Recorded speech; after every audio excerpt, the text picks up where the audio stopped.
going into a season where you don't have the starters playing, at all in the preseason, for you, is there uncertainty of when you actually get everybody on the field, how it will kind of mesh, especially early on? Well, I mean, you're taking, I don't want to say this, you're going to take what you've seen, which is in practices, and then the closest thing we've had has been, with the Commanders. So that's what you go by, and you go by. It would be a little bit different if, say, Lamar was a first-year player, but he's not, or J.K. Dobbins, or we have a lot of experience, or guys that have played. Maybe not so much in what our terminology is now, but football's football. An inside zone plays an inside zone play. A curl flat's curl flat, four verts. So you rely on that just to make sure that the language gets communicated across, and then we can execute at a high level. But I don't have any concerns over it. Sure, would it be nice to have played in games? Of course, that's obvious. But I don't feel any different other than I think we're excited to go play. Hey, Todd, I think a lot of fans, all of us probably, are just curious and intrigued about what this offense will look like this year. I guess, where do you feel like the offense is as you've been building it, and what will Sunday show us in that regard? I mean, I think we're in a good spot. I think that's been really overplayed in a lot of ways, what this offense will look like, or what we've done in the past, or what. I think I get it. There's excitement. I mean, I'm excited to get started. I mean, I am. I mean, but it still comes down to execution, and it trumps everything. It doesn't matter what we're running. Is playing at a high level. Our guys excited to play and being able to stack plays. But again, what it'll look like, I'm excited to see it. I'm excited to see where we're at in a lot of ways. And I've seen it in practice, and now I'm excited to see it in the games. Todd, do you have a preference long term for whether you want this offense to be multiple in the sense that you can run whatever kind of personnel grouping, or do you want to major in like a couple certain sets, I guess? I really don't care who's on the field, to be honest.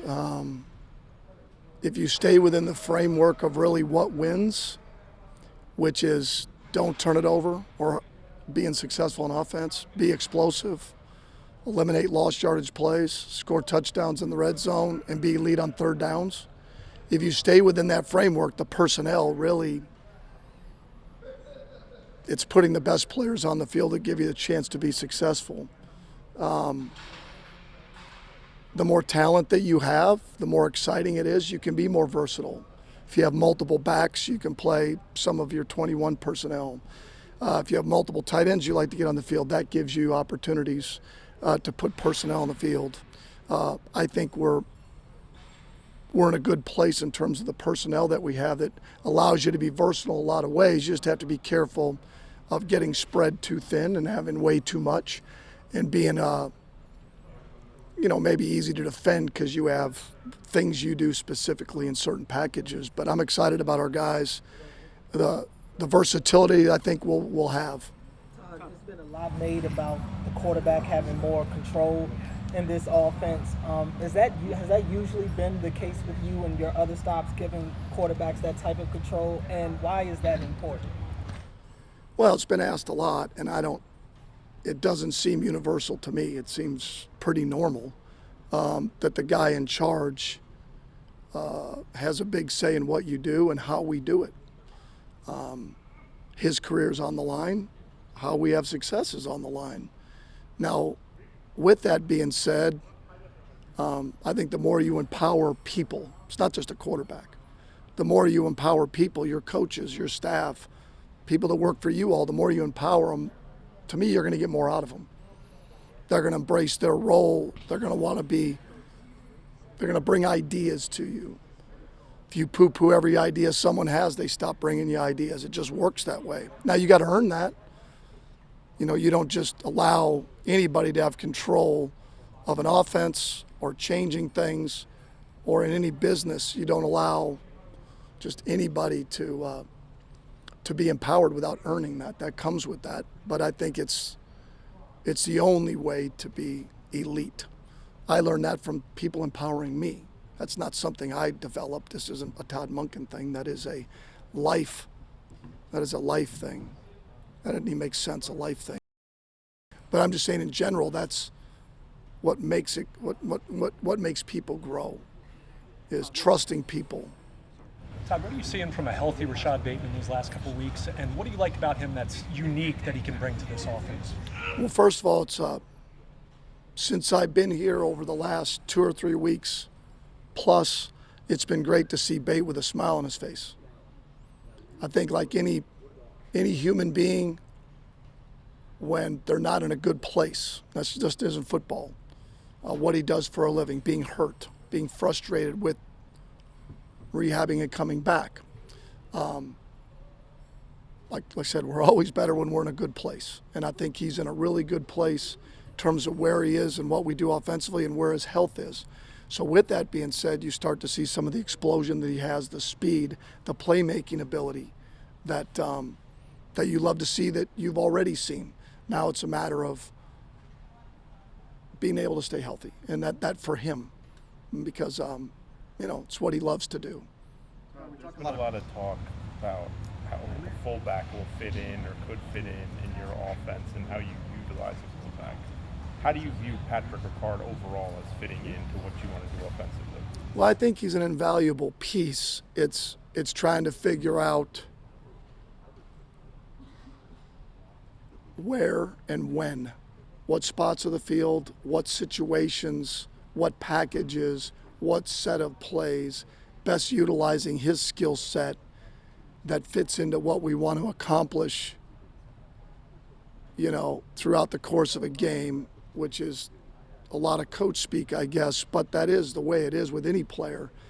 When you're thinking about, okay, why are we going to play this slot receiver? Why are we going to play this tight end? Why are we going to play this player? Pat has a unique skill set. And so us trying to fit that in, and how do we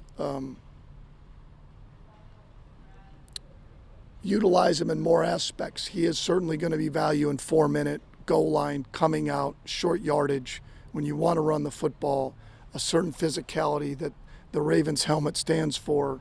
You have to have that on your team. But now how do you add packages to that? That's to be determined, basically week to week.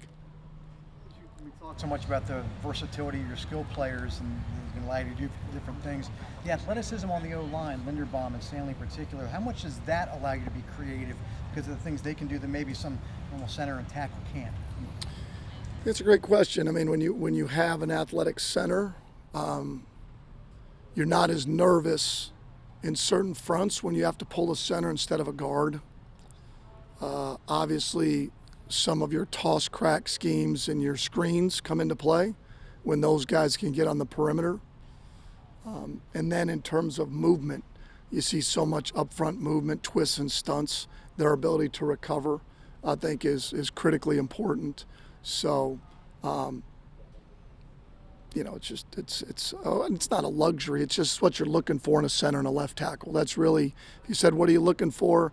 Smart, intelligent, tough, athletic. And, I guess that's what you're looking for at every position, I guess. But we're lucky to have those guys.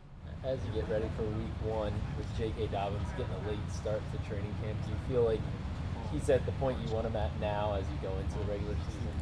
I really like where he's at. All along he's had,